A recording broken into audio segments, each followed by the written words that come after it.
तेजस, नागपूर मुख्यमंत्र्यांचं होमग्राऊंड आहे. आज अनेक सभांचा सुद्धा धडाका मुख्यमंत्र्यांचा आहे. विशेष म्हणजे नागपुरात सुद्धा रोड शो आज केला जाणार आहे मुख्यमंत्र्यांचा. कशा पद्धतीने भाजपकडून तयारी करण्यात आली आणि एकंदरीत नागपूरमध्ये काय सध्या स्थिती आहे?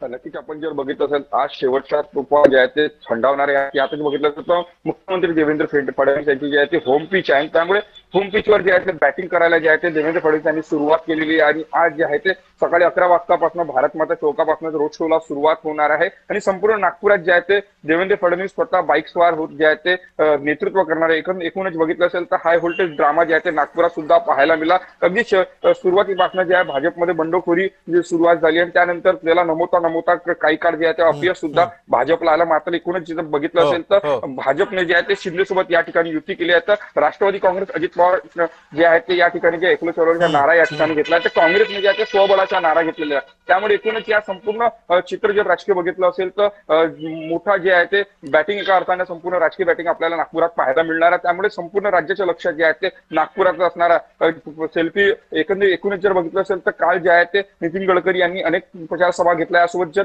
नागपूर जिल्ह्याचे पालकमंत्री चंद्रशेखर बावनकुळे यांनी गल्लोगल्ली जे आहे ते मतदारांना जे नक्कीच तेजस, त्यामुळे आता या सगळ्या पार्श्वभूमीवरती कशा पद्धतीनं नागपुरात आता अनेक पक्ष तयारीला लागलेले आहेत हे सुद्धा आपल्याला दिसतंय.